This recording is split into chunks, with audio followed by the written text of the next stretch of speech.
Very good evening बेटा। I hope कि आप लोगों ने एपिथेलियल टिश्यू की जो क्लास थी वो लगा ली होगी।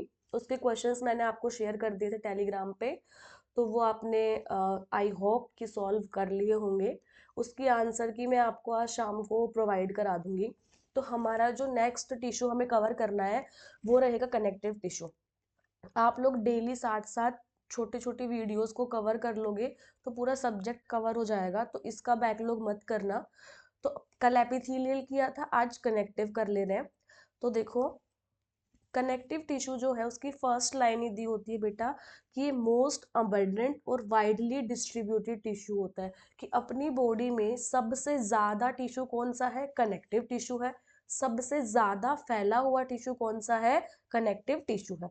अब इसको हमने कनेक्टिव टिश्यू नाम क्यों दिया? देखो, नाम से ही पता चल रहा है कि इसका एक स्पेशल फंक्शन होता है। क्या फंक्शन होता है?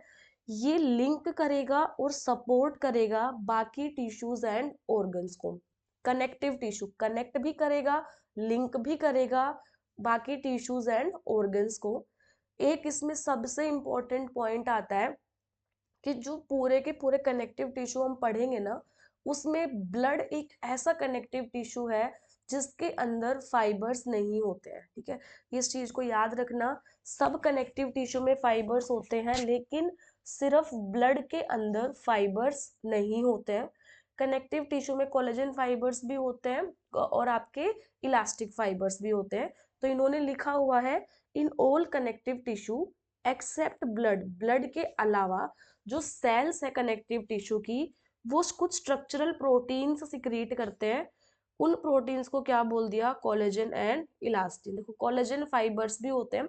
तो कोलेजन फाइबर्स किस प्रोटीन के बने होते हैं? कोलेजन प्रोटीन के बने होते हैं। इलास्टिक फाइबर्स किसके बने होते हैं? इलास्टिन प्रोटीन के बने होते हैं। ठीक है, तो ये जो फंक्शंस हैं, इनके क्या क्या रहेंगे? जो फाइबर्स हैं उनके फंक्शंस क्या क्या रहेंगे? तीन चीज है, इनको ऐसे कैसे याद रखना। Strength, elasticity and flexibility. Paper में एक क्वेश्चन बनेगा, which of the following is not a function of fibres. उसमें तीन ऑप्शन में ये रहेगा और एक फोर्थ ऑप्शन वो क्या लिख देगा?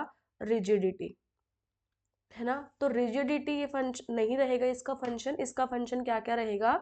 Strength, elasticity and flexibility. ठीक है, अब सेल्स के बाहर कुछ सब्सटेंस जो है वो फिल होता है। सेल्स जो होती हैं उनके बाहर एक सब्सटेंस फिल होता है जिसको हम लोग बोलते हैं एक्स्ट्रा सेलुलर मैट्रिक्स। अगर यहाँ पे ये बहुत सारी सेल्स पड़ी हुई हैं, इन सेल्स के बाहर अगर कोई भी सब्सटेंस ऐसे पड़ा हुआ है, उसी को हमने क्या बोल दिया? एक्स्ट्रा सेलुलर मैट्रिक्स या फिर ग्राउंड सब्सटेंस। ये किसका बना होता है? पॉलीसैकेराइड का। इसको याद रखना, पेपर में देगा पॉलीपेप्टाइड स्टेटमेंट गलत कराने के लिए, लेकिन आपने याद रखना है कि जो ये एक्स्ट्रा सेल्यूलर मैट्रिक्स है, ये किसका बना होता है? पॉलीसैकेराइड्स का। कोई भी बच्चा इसको पॉलीपेप्टाइड नहीं करेगा। ठीक है, मैं इसको लिख देती हूँ कि तुमने पॉलीपेप्टाइड जो है वो नहीं कर देना है। ठीक है, याद रखना, पॉलीसैकेराइड और जो फाइबर्स है वो प्रेजेंट होंगे सेल्स के बाहर वाले स्पेस में। ये क्लासिफिकेशन अगर आपको याद हो गया ना, तो आगे का टिश्यू इजी हो जाएगा याद करना। ठीक है, तो देखो, कनेक्टिव टिश्यू को हम तीन पार्ट्स में डिवाइड करते हैं, लूज, डेंस एंड स्पेशलाइज्ड। ठीक है, मेरे साथ साथ रिपीट करना, loose, dense and specialised connective tissue. Loose connective tissue में दो आएंगे आपके, एरियोलर एंड एडिपोज। कौन कौन से रहेंगे? Areolar and adipose. Dense connective tissue में dense regular, dense irregular. Specialised में एनसीईआरटी में स्केलेटल एंड फ्लूइड नहीं दिया है, लेकिन मैंने आसानी से याद करने के लिए खुद से इसको दिया यहाँ पे, स्केलेटल एंड फ्लूइड। स्केलेटल में आपके पास क्या क्या आ जाएगा? Bone and cartilage. फ्लूइड में आपके पास क्या क्या आ जाएगा? Blood and lymph. मैं फिर से करा रही हूँ, कनेक्टिव टिश्यू के तीन पार्ट्स होते हैं आपके, loose, dense and specialised. Loose connective tissue के फिर दो पार्ट्स है, areolar and adipose. Dense connective tissue के दो पार्ट्स है, dense regular and dense irregular. और स्पेशलाइज्ड के स्केलेटल एंड फ्लूइड। इनके एग्जाम्पल्स मैंने इनके साथ ही लिखे हैं ताकि एक चार्ट देखो तो एटलीस्ट एग्जाम्पल्स याद हो जाए। लूज कनेक्टिव टिश्यू कहाँ मिलेगा आपको? स्किन के नीचे। आपको एडिपोज टिश्यू भी कहाँ मिलेगा? स्किन के नीचे मिलेगा। डेंस रेगुलर के दो एग्जाम्पल्स हैं, टेंडन्स एंड लिगामेंट्स, आगे देखेंगे। डेंस इरेगुलर कहाँ मिलेगा? स्किन में। आप एक चीज नोटिस करना बेटा, स्किन में आपने कंपाउंड एपिथेलियम भी पढ़ा था, स्किन में ही डेंस इरेगुलर भी है। स्किन के नीचे दो हैं, एरियोलर एंड एडिपोस। स्केलेटल में आपके पास क्या क्या रहेगा, बोन एंड कार्टिलेज। फ्लूइड में क्या रहेगा, ब्लड एंड लिम्फ। ठीक है, अब पहले हम लोग पूरा लूज कनेक्टिव टिश्यू पढ़ेंगे, फिर उसके बाद डेंस और देन स्पेशलाइज। ठीक है, लूज कनेक्टिव टिश्यू, नाम से ही पता चल रहा है कि इसके अंदर जो सेल्स एंड फाइबर्स होंगे वो बहुत लूजली अरेंज्ड होंगे। ठीक है, तो सेल्स और जो फाइबर्स हैं वो लूजली अरेंज्ड होते हैं। कैसे, मैट्रिक्स में, सेमी फ्लूइड में। अगर मैं आपका क्वेश्चन गलत कराना चाहूँ तो मैं यहाँ पे सेमी फ्लूइड की जगह पे सेमी सॉलिड भी दे सकती हूँ। ठीक है, तो जो आपका लूज कनेक्टिव टिश्यू है, अगर ये मैं बनाऊं लूज कनेक्टिव टिश्यू, ये इसकी सेल्स हैं। सेल्स के बाहर क्या प्रेजेंट होगा आपके पास, मैट्रिक्स प्रेजेंट होगा। ये मैट्रिक्स प्रेजेंट है। ठीक है, इसी मैट्रिक्स को हमने क्या बोल दिया, ग्राउंड सब्सटेंस बोल दिया, है ना। तो जो ये ग्राउंड सब्सटेंस है, ये मैट्रिक्स है, ये कैसा होता है, सेमी सॉलिड। ठीक है, इस चीज को याद रखना बेटा कि ये कैसा होता है, सेमी सॉलिड। उसके बाद, हाँ, एरियोलर कनेक्टिव टिश्यू जो है वो क्या करेगा, एक फ्रेमवर्क प्रोवाइड कराएगा एपिथेलियम को। अगर आपको प्रीवियस क्लास याद हो तो मैंने बताया था एपिथेलियम का मतलब क्या होता है, जो किसी चीज पे रेस्ट करे। अगर ये एपिथेलियम है, ये वाला एपिथेलियम है और ये नीचे वाला क्या है, कनेक्टिव है। एपिथेलियम रेस्ट कर रहा था कनेक्टिव के ऊपर, तो जो एरियोलर टिश्यू है वो क्या करता है, एक फ्रेमवर्क प्रोवाइड कराएगा किसको, एपिथेलियम को। और कहाँ प्रेजेंट होगा, स्किन के नीचे। इसमें देखो, ऊपर क्या है, स्किन, और यहाँ पे नीचे क्या है, एरियोलर टिश्यू। कहीं कहीं पे ना स्किन को हम लोग इंटेग्यूमेंट भी लिख देते हैं। इंटेग्यूमेंट का मतलब क्या होता है, कवरिंग। अपनी बॉडी की कवरिंग क्या है, इंटेग्यूमेंट क्या है, अपनी स्किन है ना। तो इंटेग्यूमेंट वर्ड देख के ना घबराना नहीं है, इंटेग्यूमेंट जो है वो स्किन को ही बोला जा रहा है। ठीक है, तो एरियोलर के बारे में मैंने क्या क्या बताया, एपिथेलियम को फ्रेमवर्क प्रोवाइड कराएगा, कहाँ प्रेजेंट होगा, स्किन के नीचे प्रेजेंट होगा। यहाँ पे मैंने सिर्फ इस डायग्राम में वो वाली चीजें लिखी हैं बेटा जिसके एनसीईआरटी में लेबलिंग है। ठीक है, जो आपका लूज कनेक्टिव टिश्यू में जो आपका एरियोलर टिश्यू है, ये उसका डायग्राम है। इसके अंदर देखो एक बार पहले, जो ये लूज कनेक्टिव टिश्यू है इसके अंदर क्या क्या प्रेजेंट होते हैं, सेल्स प्रेजेंट होते हैं, फाइबर्स प्रेजेंट होते हैं, एक्स्ट्रा सेलुलर मैट्रिक्स प्रेजेंट होता है। ठीक है, सेल्स कौन कौन सी हैं, fibroblast, macrophage and mast cell. इन तीनों की लेबलिंग एनसीईआरटी में दी हुई है। फाइबर्स कौन कौन से हैं, कोलेजन फाइबर्स। एनसीईआरटी के लेबलिंग में कोलेजन फाइबर्स दिया हुआ है, वैसे इलास्टिक फाइबर्स भी होते हैं। देखेंगे जब एनसीईआरटी की फोटो देखेंगे ना, तब उसमें मैं आपको बताऊंगी इलास्टिक फाइबर्स। और आपका क्या है, एक्स्ट्रा सेलुलर मैट्रिक्स, जिसकी कंसिस्टेंसी कैसी होती है आपकी, यहाँ पे मैंने पीछे बताया था, इसको याद रखना, सेमी फ्लूइड होता है। ठीक है, अब देखो यहाँ पे जो ये बड़ी सी सेल दिख रही है, ये वाली, ये जो सबसे बड़ी सेल दिख रही है, इस सेल का नाम क्या होता है, फाइब्रोब्लास्ट। इस फाइब्रोब्लास्ट से आपको कुछ ऐसे बंडल्स निकलते हुए दिख रहेंगे फाइबर्स के। तो इन ये वाले कौन से फाइबर्स है, कोलेजन फाइबर्स। तुमसे इनडायरेक्टली ये भी पूछ सकता है कि कोलेजन फाइबर्स है वो सिंगल प्रेजेंट होते हैं कि बंडल्स में होते हैं। तो तुम याद रखना, तुम्हें यहाँ पे क्या दिखा रखे हैं, बंडल्स दिखा रखे हैं। तो कोलेजन फाइबर्स कैसे प्रेजेंट है, बंडल्स में प्रेजेंट है। ये आपको ऐसे इरेगुलर शेप वाली जो सेल दिख रही है, इसको क्या बोलते हैं, मैक्रोफेज। मैक्रोफेज का क्या काम होगा, कोई भी फॉरेन बैक्टीरिया आया, कोई भी चीज आई, उसको ये एनगल्फ करके फैगोसाइटोसिस कर देगा। तो ये सेल कैसी होती है, फैगोसाइटिक। ठीक है, ये फैगोसाइटिक सेल होती है। फाइब्रोब्लास्ट जो वो क्या सिक्रिएट करेगी, कोलेजन फाइबर सिक्रिएट करेगी। उसके अलावा जो आपका मैट्रिक्स होगा उसको भी सिक्रिएट करेगा। और उसके नीचे क्या दे दिया, ये मास्ट सेल। मास्ट सेल तीन कंपाउंड्स को रिलीज करता है। एक तो होता है हिस्टामिन, कोई नहीं पूछेगा, एक बार बस याद रख लो हल्का सा, सेरोटोनिन एंड हिपेरिन। इनके बारे में नहीं पढ़ना अभी, कौन सा वैसो कॉन्स्ट्रिक्टर है, कौन सा वैसो डायलेटर है, नहीं पढ़ना है इसके बारे में। ठीक है, तो वही देखो, जो आपके फाइब्रोब्लास्ट है वो फाइबर्स को प्रोड्यूस भी करेंगे एंड सिक्रिएट भी करेंगे। जो मैक्रोफेज है वो क्या होती है, फैगोसाइटिक होती है।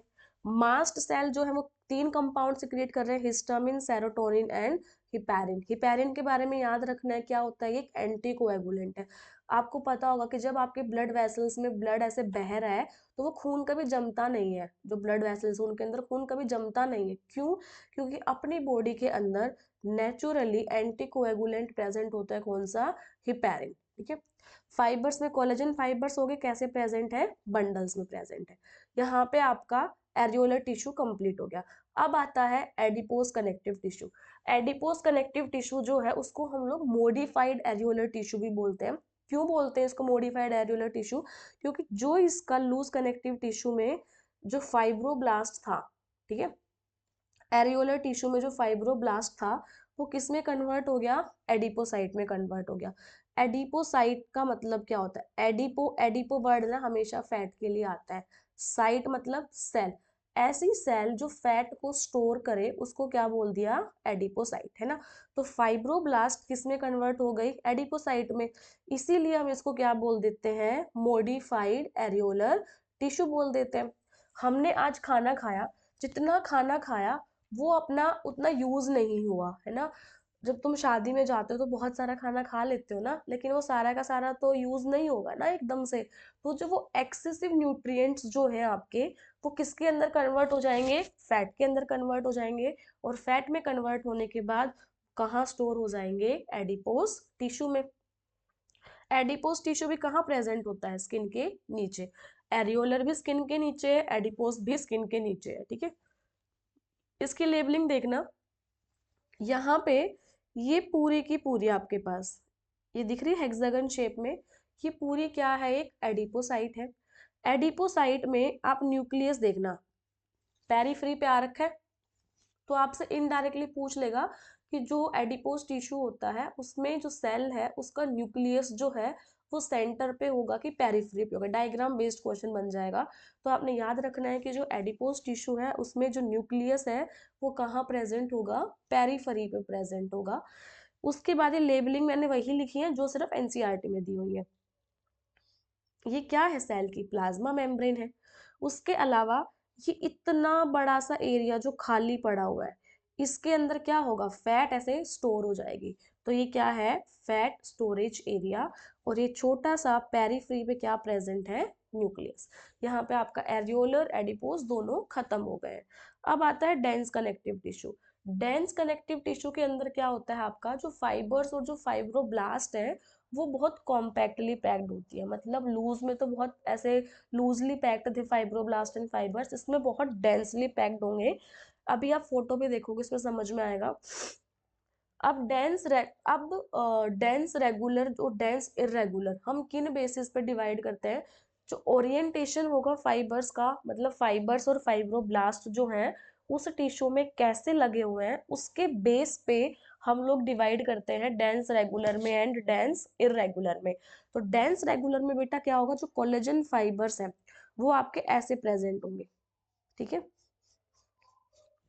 और इसके अंदर कोई आपका प्रॉपर ओरिएंटेशन नहीं होती है। इसमें तो प्रॉपर ओरिएंटेशन है कि सब ऐसे स्ट्रेट लाइन में ऐसे ऐसे प्रेजेंट है। इसमें देखो कोई ऐसे प्रेजेंट है, कोई ऐसे टेढ़ा प्रेजेंट है, फिर ऐसे कोई टिल्टेड हो रखा है, फिर कोई स्ट्रेट प्रेजेंट है ना। और यहाँ पे सेल्स देखो ऐसे ऐसे प्रेजेंट है सारी, एक प्रॉपर एक सिमेट्री प्रेजेंट है। यहाँ पे कोई सिमेट्री प्रेजेंट नहीं है, यहाँ पे सेल्स कैसे भी ओरिएंटेशन में पड़ी हुई है, ठीक है। अब इनका लोकेशन देखो, डेंस रेगुलर के आपके पास एग्जांपल्स होते हैं आपके टेंडन्स एंड लिगामेंट्स। टेंडन्स जो है वो क्या करेंगे, स्केलेटल मसल को किससे कनेक्ट करेंगे, बोन्स से। यहाँ पे एक चीज ध्यान देना बेटा, मैंने स्केलेटल मसल को ना अलग कलर में लिखा हुआ है, क्यों, क्योंकि आपसे एक स्टेटमेंट देगा कि tendons connect smooth muscles to bones, तो वो गलत हो जाएगा। एनसीईआरटी में क्या लिखा हुआ है कि जो टेंडन्स है वो कनेक्ट करते हैं स्केलेटल मसल को किसके साथ, बोन्स के साथ, ठीक है। जो लिगामेंट्स हैं वो एक बोन को दूसरी बोन के साथ कनेक्ट करते हैं, one bone to another bone. Tendons skeletal muscle to bones, ligaments bone to bone. Dense irregular कहाँ प्रेजेंट है, स्किन के अंदर। मैं फिर से रिपीट कर रही हूँ, compound epithelium dense irregular in skin, areolar and adipose beneath the skin, है ना, ये एनसीईआरटी की वर्डिंग्स हैं, इस पे थोड़ा ध्यान रखना आप लोग। उसके बाद आता है specialised connective tissue. Specialised connective tissue में आपके पास दो है, एक तो स्केलेटल है, दूसरा क्या है, फ्लूइड है। स्केलेटल में आपके पास आता है कार्टिलेज, एक आता है बोन। इन दोनों में डिफरेंस आपको बहुत अच्छे से याद होने चाहिए, वो अभी हम करेंगे। फ्लूइड जो है इसके बारे में डिटेल में हम लोग body fluids and their circulation में पढ़ते हैं, तो वहां देख लेंगे, ठीक है। तो देखो, स्केलेटल में आपके पास क्या क्या आएगा, कार्टिलेज आएगा। कार्टिलेज में जो दो सेल्स के बीच का मटेरियल होगा वो कैसा होगा, सॉलिड एंड प्लाएबल रहेगा। यहाँ पे सॉलिड रहेगा और प्लाएबल। प्लाएबल का मतलब क्या होता है, किसी भी चीज को जब हम इजीली बेंड कर सके बिना किसी ऑब्स्ट्रक्शन के, तो उसके लिए हम क्या बोलते हैं, प्लाएबल वर्ड यूज करते हैं।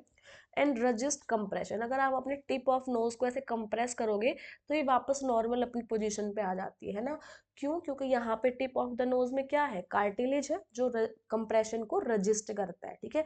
तो ये इंपॉर्टेंट चीज है, सॉलिड है, प्लाएबल है, और जो कंप्रेशन है उसको क्या करेगा, रजिस्ट करेगा। ये कैसा है, हार्ड रहेगा, नॉन प्लाएबल। क्या आप खुद सोच के देखो, क्या आप किसी बोन को बेंड कर सकते हो बिना किसी ऑब्स्ट्रक्शन के, नहीं कर सकते ना। तो ये क्या रहेगा आपका, नॉन प्लाएबल रहेगा। इसका जो इंट्रासेल्यूलर मैट्रिक इंटरसेल्यूलर मटेरियल होगा वो किसका बना होगा, कॉन्ड्रोइटिन सोल्ट्स का बना होगा। ये बात यहाँ पे टिश्यू वाले चैप्टर में नहीं दी हुई, लेकिन लोकोमोशन मूवमेंट वाला चैप्टर है ना, उसमें लिखा हुआ है कि जो आपका कार्टिलेज होता है उसमें इंटरसेल्यूलर मैट्रिक्स किसका बना होता है, कॉन्ड्रोइटिन सोल्ट्स का बना होता है। इसमें किसका बना होगा, calcium salts and collagen fibres. जहां जहां पे आपको कोलेजन फाइबर्स दिखेंगे ना बेटा, वहां पे समझ लेना कि वो बहुत स्ट्रेंथ की बात कर रहा है। हमें जो मेन स्ट्रेंथ मिलती है जनरली, वो हमें किससे मिलती है, कोलेजन फाइबर्स से मिलती है। बोन्स जो है वो एक मेन टिश्यू है जो आपकी बॉडी का क्या बनाता है, स्ट्रक्चरल फ्रेमवर्क बनाता है ना। आपकी बॉडी का जो फ्रेमवर्क है पूरा, वो किसका बना हुआ है, बोन्स का बना हुआ है ना मेनली, तो ठीक है। और बोन्स जो हैं वो सपोर्ट करती हैं और प्रोटेक्ट करती हैं सॉफ्टवेयर टिश्यूज एंड ऑर्गन्स को। आपकी बॉडी में लंग्स प्रेजेंट है, लंग्स के बाहर ऐसे ऐसे क्या प्रेजेंट है, रिब्स प्रेजेंट है ना। जो वो रिब्स प्रेजेंट है वो क्या कर रही है, जो आपके लंग्स है उनको प्रोटेक्ट कर रही है ना। तो बोन्स का काम क्या होता है, सॉफ्टवेयर टिश्यूज और ऑर्गन्स जो है उनको क्या करना, प्रोटेक्ट करना। अब जो आपकी कार्टिलेज एक टिश्यू है ना, टिश्यू के अंदर तो सेल्स तो होंगी, तो कार्टिलेज के अंदर जो सेल्स होती हैं उनको हमने क्या बोल दिया, कॉन्ड्रोसाइट्स। जो बोन्स में सेल्स होती हैं उनको क्या बोल दिया, ओस्टियोसाइट्स बोल दिया। जो ये कार्टिलेज की सेल्स हैं वो क्या सिक्रिएट करेंगी, मैट्रिक्स सिक्रिएट करेंगी। और जो ये सेल्स हैं वो एनक्लोज होती हैं कुछ छोटी छोटी कैविटीज में, मैट्रिक्स में। यहाँ पे देखना, मैं आपको दिखाती हूँ। आपको ये कार्टिलेज की सेल्स नजर आ रही है, ये कार्टिलेज के कॉन्ड्रोसाइट्स हैं ये, ठीक है। इनके बाहर सारा का सारा मैट्रिक्स भरा हुआ है, और देखना ऐसे ही कैविटीज बनी हुई है ना। इन कैविटीज के अंदर कॉन्ड्रोसाइट्स जो है वो प्रेजेंट है, ठीक है। और ये जो सेल्स का बाहर का जो मैट्रिक्स है, दो सेल्स के बीच में जो मैट्रिक्स होगा, वो सिक्रीट करने वाला कौन है, आपका कॉन्ड्रोसाइट्स ही है, ठीक है। तो यहाँ पे देखो, कॉन्ड्रोसाइट्स क्या करेंगी, मैट्रिक्स जो है सिक्रेट करेंगी, और उसके अलावा जो उसमें छोटे छोटे कैविटीज बन रखी है उन्हीं के अंदर कॉन्ड्रोसाइट्स पड़ी हुई हैं। एक चीज यहाँ पे नोट करना, ये जो पूरी की पूरी कैविटी है, उस कैविटी में एक से ज्यादा कॉन्ड्रोसाइट्स है।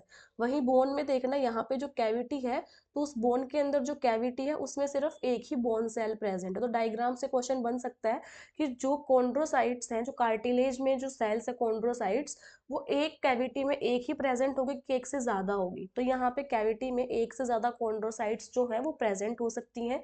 यहाँ पे बोन के अंदर जो कैविटी है उसके अंदर सिर्फ एक ही बोन सेल प्रेजेंट होगा, ठीक है। ये इंपॉर्टेंट चीज है बेटा। Most of the cartilage, not all cartilage, most of the cartilage जो है वर्टिब्रेट्स में, याद रखना, वर्टिब्रेट्स में। अगर इनवर्टिब्रेट दिया तो स्टेटमेंट गलत हो जाएगी, ठीक है। तो जो मोस्ट ऑफ द कार्टिलेज होगा किसके अंदर, वर्टिब्रेट्स के अंदर, वो जब अडल्ट होगा वर्टिब्रेट तो किस में कन्वर्ट हो जाएगा, बोन्स में कन्वर्ट हो जाएगा।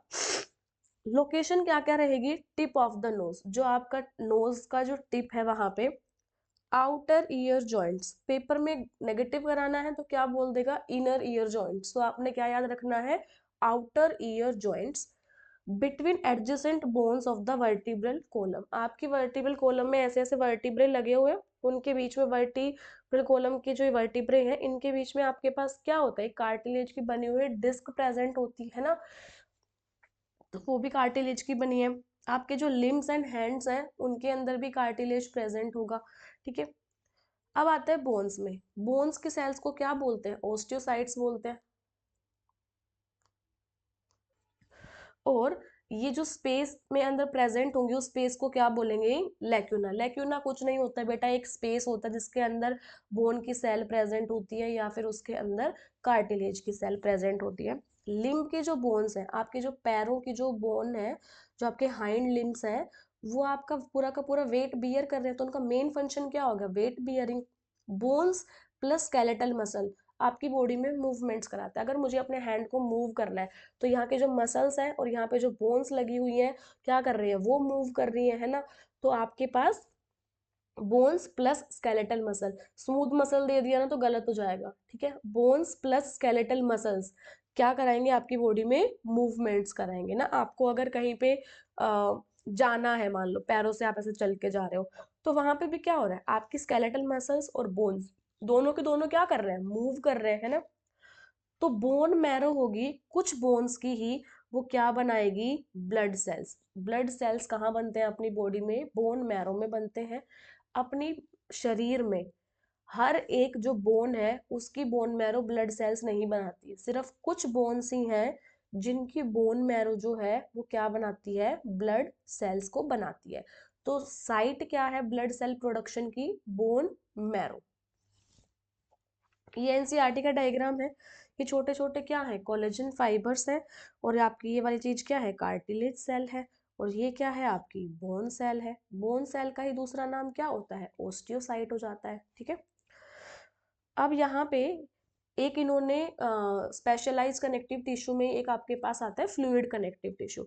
फ्लूइड कनेक्टिव टिश्यू में आपको एनसीईआरटी में क्या दिया है, ब्लड दिया है। ब्लड में कौन कौन सी सेल्स होती है, आरबीसी, डब्ल्यूबीसी एंड प्लेटलेट्स। ये आपकी बॉडी का क्या है, एक मेन सर्कुलेटिंग फ्लूइड होता है, जिसका मेन काम आपका मतलब बहुत सारे काम होते हैं। ट्रांसपोर्ट ऑफ न्यूट्रिएंट्स एनसीईआरटी में यहाँ पे लिखा हुआ है कि ये मेन सर्कुलेटिंग फ्लूइड है जो क्या कराता है, न्यूट्रिएंट्स को ट्रांसपोर्ट कराता है, ठीक है।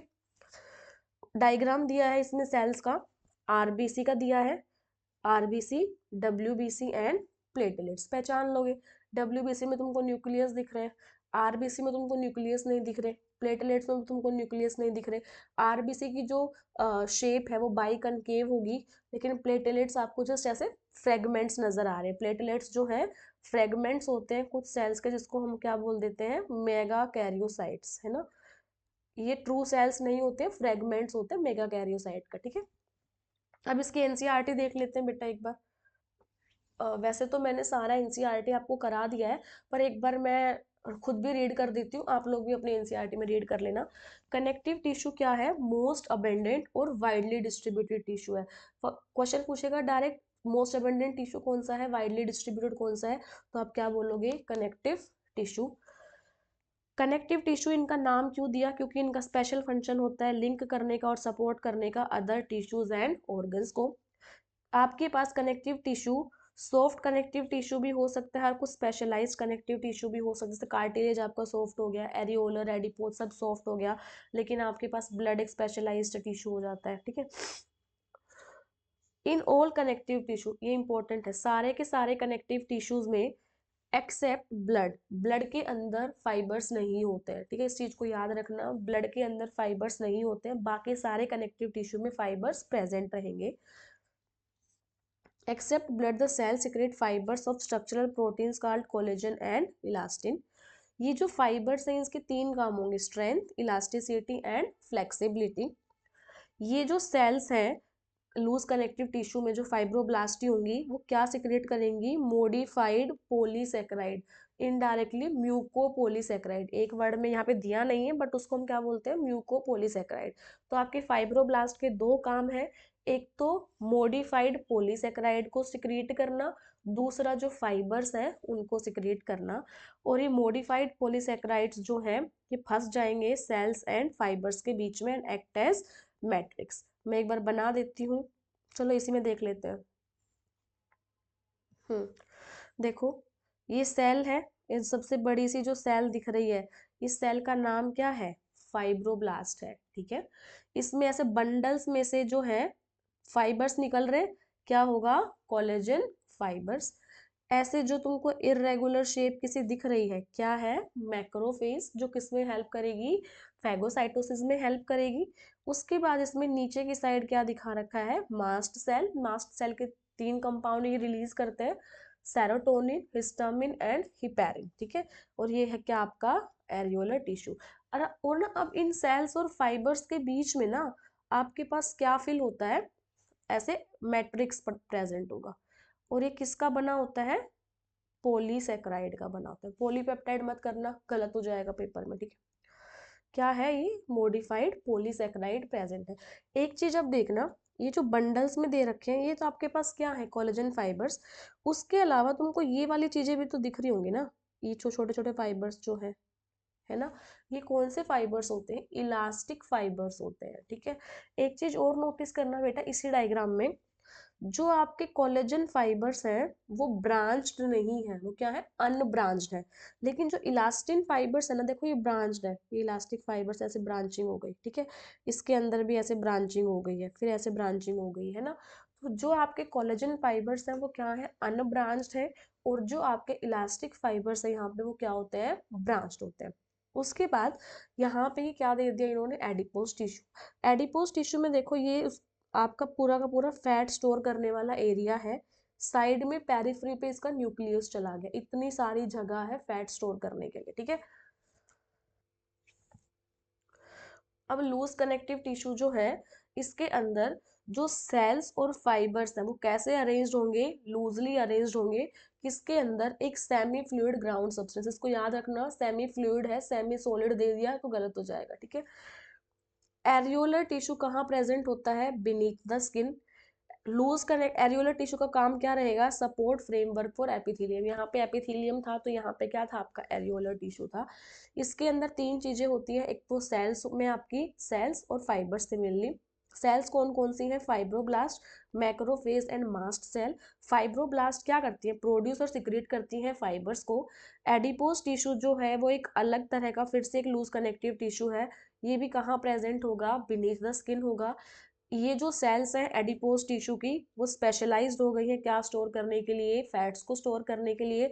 जो एक्सेस ऑफ न्यूट्रिएंट्स हमने खाए हैं वो हाथों हाथ यूज नहीं हुए, वो किस में कन्वर्ट हो गए? आपके फैट्स में कन्वर्ट हो गए और एडिपोज टिश्यू के अंदर स्टोर हो जाएंगे। तो पूछ भी लेता है कि फैट स्टोरेज टिश्यू कौन सा है, तो एडिपोज टिश्यू है, ठीक है।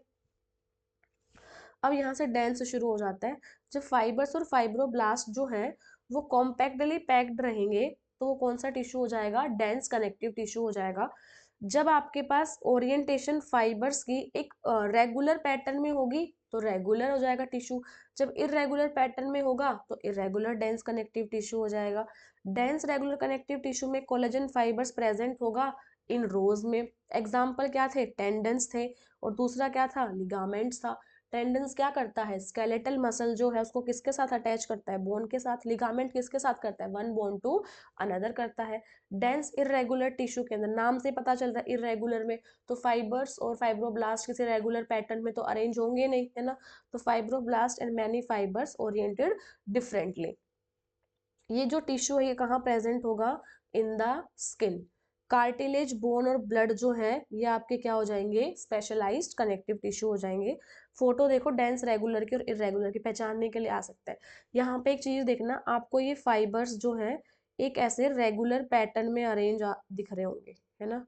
और इसके फाइबर्स जो है, कोलेजन फाइबर देखो ये ऐसे अरेंज है, फिर एक ऐसे है, ऐसे है, कोई आपका रेगुलरिटी ही नहीं है, ठीक है। तो जिसमें रेगुलरिटी नहीं है वो कौन सा है? Dense irregular.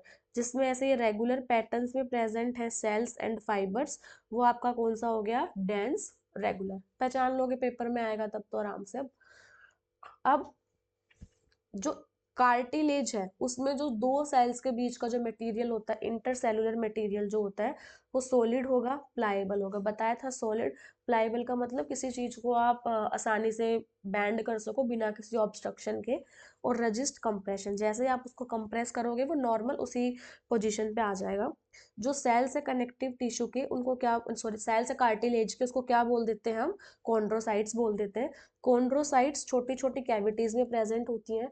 वो कैविटीज में एक मतलब कार्टिलेज जो है उसकी एक कैविटी में एक से ज्यादा कॉन्ड्रोसाइट प्रेजेंट हो सकती हैं, लेकिन जो आपकी बोन है उसमें एक कैविटी में सिर्फ एक ही ओस्टियोसाइट प्रेजेंट होगी।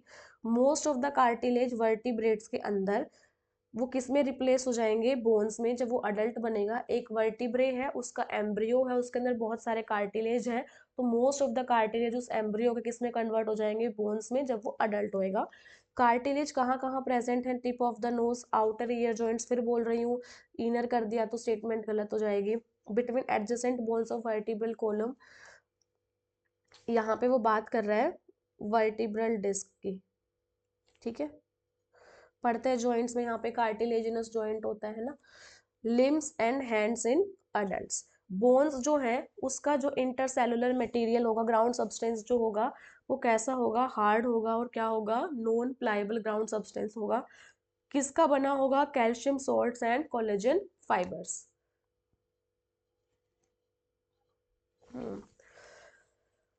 जो आपका बोन है वो मेन टिश्यू है जो क्या प्रोवाइड कराएगा, स्ट्रक्चरल फ्रेम प्रोवाइड कराएगा बॉडी में।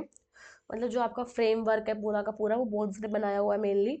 बोन्स सपोर्ट एंड प्रोटेक्ट करते हैं सॉफ्टवेयर टिश्यूज एंड ऑर्गन्स को। जो बोन सेल्स हैं वो भी स्पेसिस में प्रेजेंट होंगे, उन स्पेस को हमने क्या बोल दिया, लेक्यूना। लिम्ब्स की बोन, जैसे कि पैरों की जो बोन्स है उनका मेन काम क्या होता है, वेट बियरिंग का। अब बोन्स के साथ स्केलेटल मसल्स अगर जुड़ी हुई है तो उससे क्या होंगी, आपकी बॉडी में मूवमेंट्स होंगी। बोन मैरो कुछ बोन्स की क्या बनाएगी, आपकी ब्लड सेल्स बनाएगी। तो पेपर में पहचानने के लिए आ सकता है, ऐसे ऐसे ही क्या बने हुए, कोलेजन फाइबर्स बने हुए हैं। और यहाँ पे ये सेल्स कौन सी हैं आपके पास, कार्टिलेज सेल्स, कॉन्ड्रोसाइट्स हैं। ये किसका डायग्राम है, ये बोन का डायग्राम है, ठीक है। उसके बाद आरबीसी, डब्ल्यूबीसी एंड प्लेटलेट्स आराम से पहचान सकते हैं। जो ब्लड है वो क्या है, एक फ्लूइड कनेक्टिव टिश्यू है, ठीक है, फ्लूइड कनेक्टिव टिश्यू है। ब्लड के अंदर क्या क्या होता है, प्लाज्मा, हम लोग लिखते हैं इस चीज को, है ना। Blood is equal to plasma plus formed elements, है ना। फॉर्म्ड एलिमेंट्स में आपके पास तीन आ जाते हैं, आरबीसी, डब्ल्यूबीसी एंड प्लेटलेट्स, ठीक है। तो प्लाज्मा हम कितना पढ़ते हैं, 55%। फॉर्म्ड एलिमेंट्स कितने पढ़ते हैं, 45% पढ़ते हैं ना, ऐसे देखो। तो ब्लड एक फ्लूइड कनेक्टिव टिश्यू है जिसके अंदर प्लाज्मा होगा, आरबीसी होगी, डब्ल्यूबीसी होंगे, और क्या होंगे, प्लेटलेट्स होंगे। मेन सर्कुलेटिंग फ्लूइड है जो वेरियस सब्सटेंसेस का क्या कराता है, ट्रांसपोर्ट कराता है। इसके बारे में हम लोग चैप्टर जब अपना आएगा ना, body fluids and their circulation, उसमें हम लोग डिटेल में पढ़ेंगे ब्लड के बारे में, सब सेल्स के बारे में भी पढ़ेंगे, ठीक है। तो यहाँ पे अपना कनेक्टिव टिश्यू कंप्लीट हो जाएगा। अब नेक्स्ट जो मस्कुलर एंड न्यूरल टिश्यूज जो है वो मैं ये चाह रही हूँ कि मैं तुम्हें जब मेन चैप्टर आए उनका, जैसे कि मसल्स, मस्कुलर टिश्यू है, जब मैं लोकोमोशन मूवमेंट कराऊँ जब करा दूँ। नर्वस टिश्यू है, मैं वो न्यूरल कंट्रोल एंड कोऑर्डिनेशन में करा दूँ। तो आप मुझे बताना कि जो नेक्स्ट क्लास रहेगी, नेक्स्ट क्लास में मुझे फ्रॉग कराना है रिवाइज की कॉकरोच कराना है। जैसा आप नीचे आप मुझे कमेंट करके बता देना, हम लोग नेक्स्ट वाली क्लास में वही कर लेंगे, ठीक है। तो इसके क्वेश्चंस आपको या वीडियो अपलोड होने के बाद कल मिल जाएंगे। और मैं फिर से बोल रही हूँ, अभी तक रिवीजन नहीं किया है तो प्लीज़ यहाँ पे साथ में बैठ के एनसीईआरटी को रिवाइज कर लो। बाकी बाद में टाइम नहीं मिलेगा, कभी सोच रहे हो कि एकदम लास्ट मोमेंट पे 1 महीने पहले बायो पढ़ लेंगे और फिर तुम्हारा ऐसे वहम हो कि भाई हम तो 360 आउट ऑफ 360 ले आएंगे, है ना, ऐसा कुछ नहीं होने वाला है। तो अभी कंसिस्टेंट रह के डेली थोड़ा थोड़ा करके पढ़ लो, ठीक है। तो नेक्स्ट वाली क्लास में फिर से मिलेंगे। आप मुझे बता देना फ्रॉग या कॉकरोच क्या है, कमेंट्स में बता देना, जो होगा हम लोग नेक्स्ट वाली क्लास में वही कर लेंगे। रेगुलरली अपना काम करो, और फिर से लास्ट चीज कंसिस्टेंट रहना है एंड तक, तभी सक्सेस मिलेगी, है ना। चलो ठीक है बेटा, नेक्स्ट क्लास में मिलते हैं। Bye bye, take care.